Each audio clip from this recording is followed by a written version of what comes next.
Je vous invite à entrer dans un monde où l'imagination n'a plus de frontières.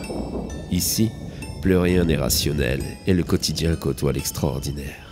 La réalité, elle, peut basculer à tout moment dans l'horreur. Les émotions s'entremêlent entre la peur, la tristesse et la joie. Dans cet endroit, vous allez vibrer. Vous allez ressentir beaucoup d'émotions. Vous allez vivre. Bienvenue dans mon imagination. Bienvenue dans Creepy Stories.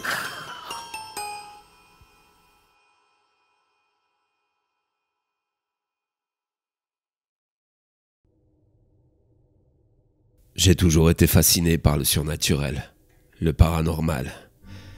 Mais malgré cet attrait pour cet univers fantasque, j'ai toujours gardé au fond de moi aussi une pointe de scepticisme. En fait, je n'y ai jamais vraiment cru. Loups-garous, monstres en tout genre, fantômes, maisons hantées, tout ça paraît si étrange et irrationnel. Je suis parti du principe que pour y croire, il fallait que je voie. Mais vous savez quoi?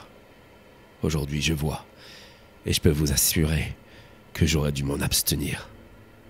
Je me suis mis dans un pétrin, je ne sais même pas si je vais pouvoir m'en sortir.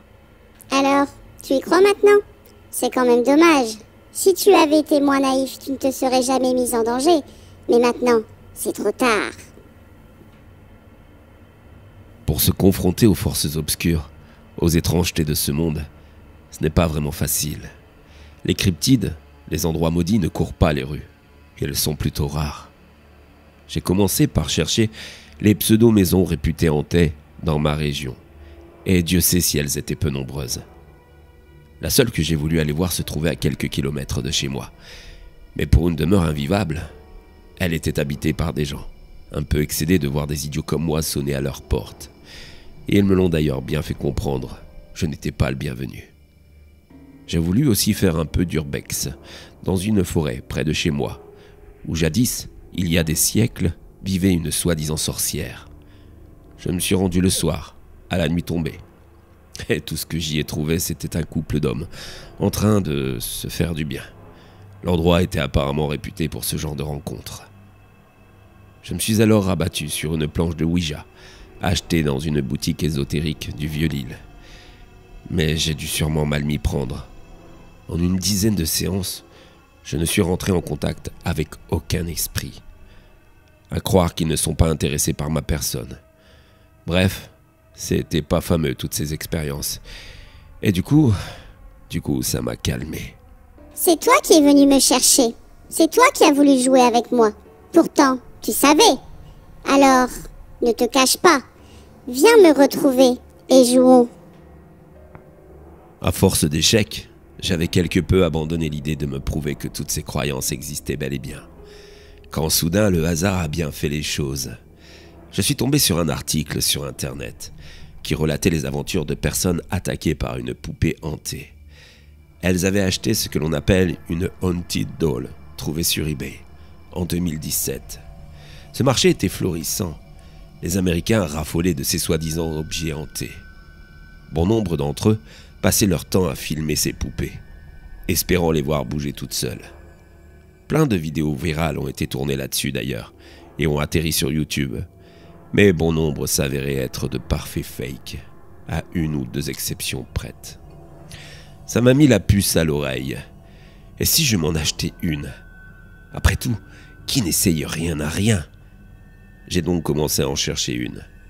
J'avais dans l'idée, si c'était possible, de retrouver celle qui avait fait le buzz. Celle que Debbie Merrick avait vendue 980 € sur eBay, après que cette dernière ait griffé son mari à 100.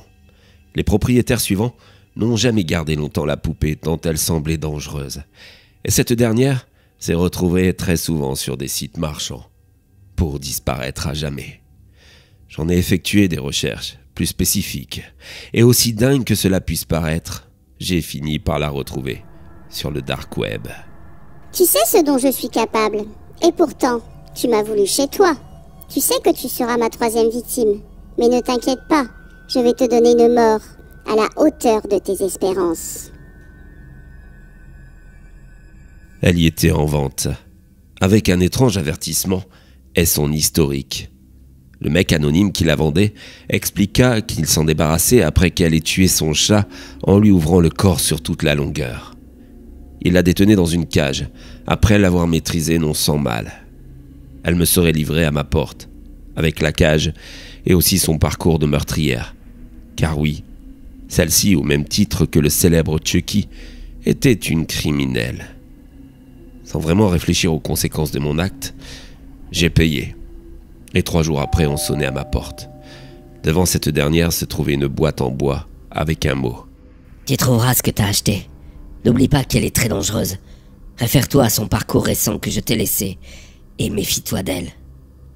Bien sûr. Du coup, j'ai lu ce palmarès de l'horreur. Et croyez-moi, je n'ai pas été déçu. 3 chats, 1 chien, un homme et comble de l'horreur, une petite fille. Cet homme, le père de la fillette, l'avait trouvée dans une impasse. Vu son bon état, il l'avait amenée chez lui pour en faire cadeau à sa gamine.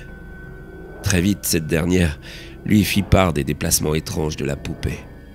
Elle racontait aussi que cette dernière lui parlait souvent pour dire des obscénités. La veille de leur mort, la poupée lui aurait même fait part de son intention de les tuer tous les deux. Le père a été retrouvé égorgé, jonchant sur le parquet du salon. À l'étage, sa fille fut retrouvée morte elle aussi, lacérée sur tout son corps de multiples coups de couteau. La poupée, bien sûr, n'était plus là. C'était une histoire particulièrement éprouvante à lire. Elle était si horrible. Certaines personnes tuent parce qu'elles ont des motifs. Moi, je ne suis pas une personne.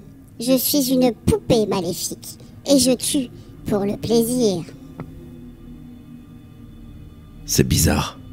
Parfois, vos instincts vous préviennent, comme s'ils tiraient l'alarme, pour vous éviter quelque chose. Quand j'ai déballé la boîte, j'ai tout de suite senti que j'avais commis une erreur. Elle me regardait avec insistance comme si elle scrutait sa future prochaine victime. C'était si effrayant. J'aurais dû m'en débarrasser. Mais bien sûr, je l'ai gardé quand même. Je tenais peut-être là ce que j'avais toujours cherché jusqu'ici.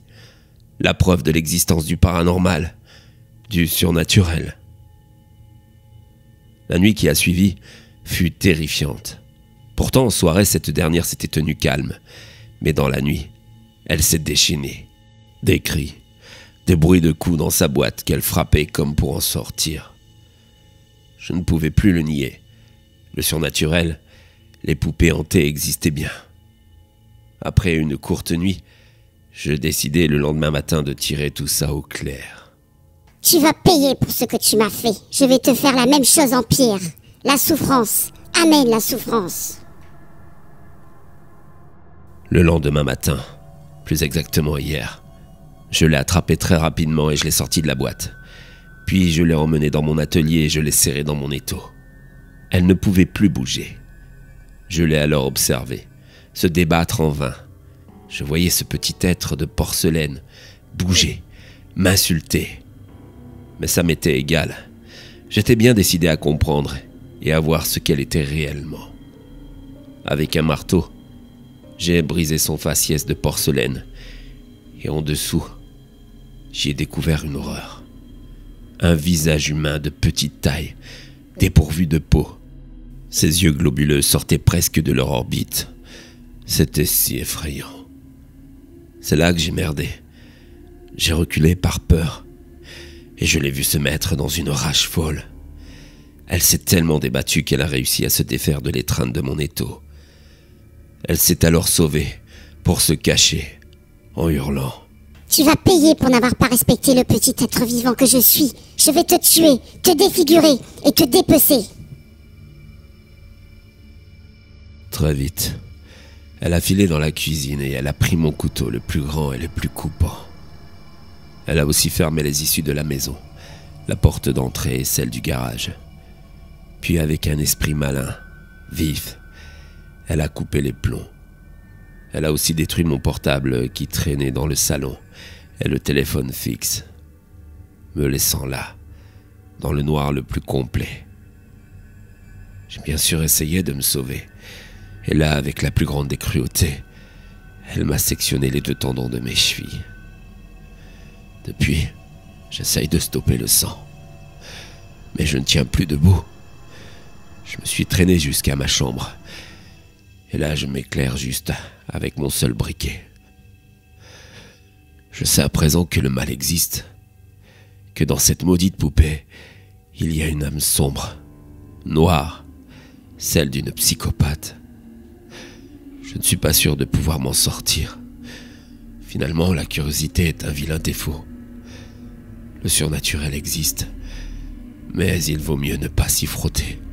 Croyez-moi. Ah, te voilà. Je t'ai cherché partout. À présent, il est temps d'aller voir ce que tu caches sous ton visage fait de chair et de sang.